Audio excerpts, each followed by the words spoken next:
October 17th, 1850. Dear Gentleman, in the most recent edition of your catalogue of household items, that is summer 1850, I noticed a preparation which is titled Rat's Bane. I should like to purchase one 5-pound tin of this preparation at your stated price of 30 cents. I enclose return postage. Please mail to Calvin McCann, Chapelwaite, Preacher's Corners, Cumberland County, Maine. Thank you for your attention in this matter. I remain, dear gentleman, Calvin McCann. October 19th, 1850. Dear Bones, developments of a disquieting nature. The noises in the house have intensified, and I am growing more to the conclusion that rats are not all that move within our walls. Calvin and I went on another fruitless search for hidden crannies or passages, but found nothing. How poorly we would fit into one of Mrs. Radcliffe's romances. Cal claims, however, that much of the sound emanates from the cellar, and it is there we intend to explore tomorrow. It makes me no easier to know that Cousin Stephen's sister met her unfortunate end there. Her portrait, by the by, hangs in the upstairs gallery. Marcella Boone was a sadly pretty thing, if the artist got her right, and I do know she never married. At times I think that Mrs. Cloris was right, that it is a bad house. It has certainly held nothing but gloom for its past inhabitants. But I have more to say of the redoubtable Mrs. Cloris, for I have had this day a second interview with her. As the most level-headed person from the Corners that I have met thus far, I sought her out this afternoon, after an unpleasant interview which I will relate. The wood was to have been delivered this morning, and when noon came and passed and no wood with it, I decided to take my daily walk into the town itself. My object was to visit Thompson, the man with whom Cal did business.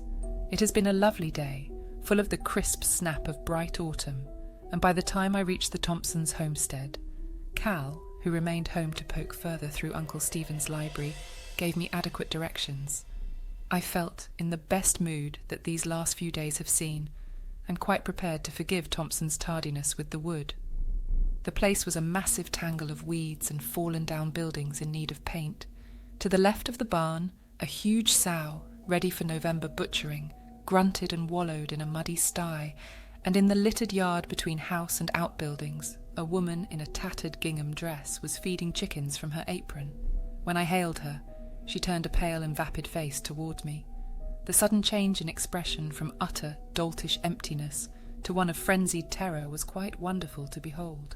I can only think she took me for Stephen himself, for she raised her hand in the prong-fingered sign of the evil eye and screamed. The chicken feed scattered on the ground, and the fowls fluttered away, squawking. Before I could utter a sound, a huge, hulking figure of a man, clad only in long-handled underwear, lumbered out of the house with a squirrel rifle in one hand and a jug in the other. From the red light in his eye and unsteady manner of walking, I judged that this was Thompson the woodcutter himself. "A boon," he roared. "Gadoo in your eyes." He dropped the jug a-rolling, and also made the sign. "I've come," I said, with as much equanimity as I could muster under the circumstances, because the wood has not, according to the agreement you struck with my man. "And your man too, say I?" And for the first time I noticed that beneath his bluff and bluster he was deadly afraid. I began seriously to wonder if he mightn't actually use his rifle against me in his excitement. I began carefully. "As a gesture of courtesy, you might GD in your courtesy." "Very well then," I said with as much dignity as I could muster. "I bid you good day until you are more in control of yourself." And with this I turned away and began down the road to the village. "Don't ye come back," he screamed after me. "Stick with your evil up there. Cursed, cursed, cursed." He pelted a stone at me, which struck my shoulder. I would not give him the satisfaction of dodging, so I sought out Mrs. Cloris, determined to solve the mystery of Thompson's enmity at least. She is a widow, and none of your confounded matchmaking, Bones. She's easily 15 years my senior, and I'll not see 40 again, and lives by herself in a charming little cottage at the ocean's very doorstep. I found the lady hanging out her wash, and she seemed genuinely pleased to see me. I found this a great relief. It is vexing almost beyond words to be branded pariah for no understandable reason. "Mr. Boone," said she, offering a half-curtsy, "if you've come about washing, I take none in past September. My rheumatize pains me, so that it's trouble enough to do my own." I wish laundry was the subject of my visit. I've come for help, Mrs. Cloris. I must know all you can tell me about Chapelwaite and Jerusalem's lot, and why the townfolk regard me with such fear and suspicion.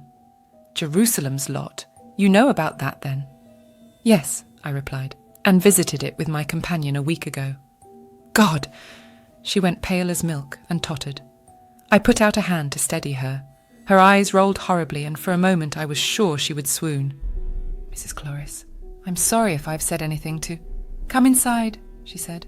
You must know, sweet Jesu, the evil days have come again. She would not speak more until she had brewed strong tea in her sunshiny kitchen. When it was before us, she looked pensively out at the ocean for a time. Inevitably, her eyes and mine were drawn to the jutting brow of Chapelwaite Head, where the house looked out over the water. The large bay window glittered in the rays of the westering sun like a diamond. The view was beautiful but strangely disturbing. She suddenly turned to me and declared vehemently, "Mr. Boone, you must leave Chapelwaite immediately." I was flabbergasted.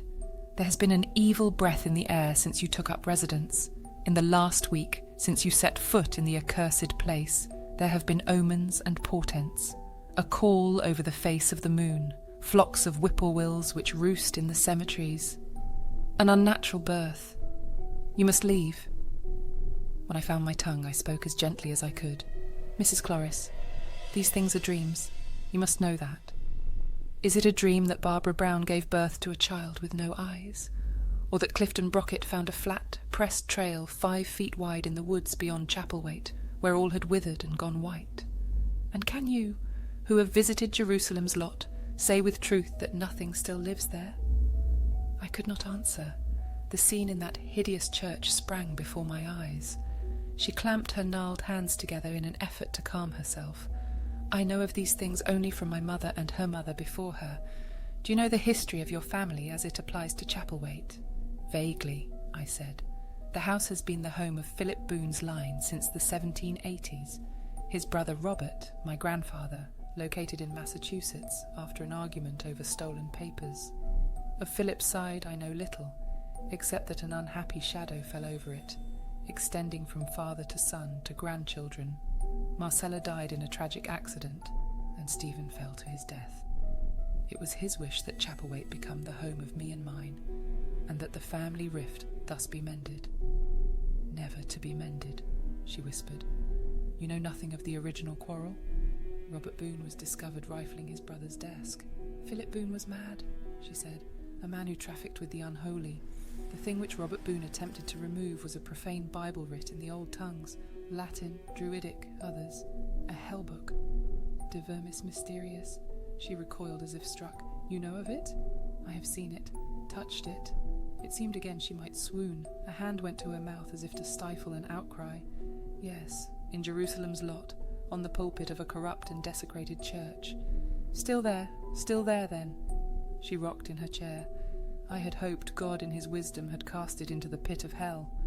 What relation had Philip Boone to Jerusalem's lot? Blood relation, she said darkly. The mark of the beast was on him, although he walked in the clothes of the Lamb. And on the night of October 31st, 1789, Philip Boone disappeared, and the entire populace of that damned village with him. She would say little more, in fact seemed to know little more.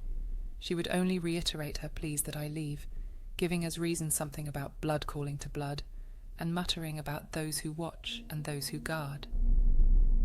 As twilight drew on, she seemed to grow more agitated rather than less, and to placate her I promised that her wishes would be taken under strong consideration. I walked home through lengthening gloomy shadows, my good mood quite dissipated, and my head spinning with questions which still plague me.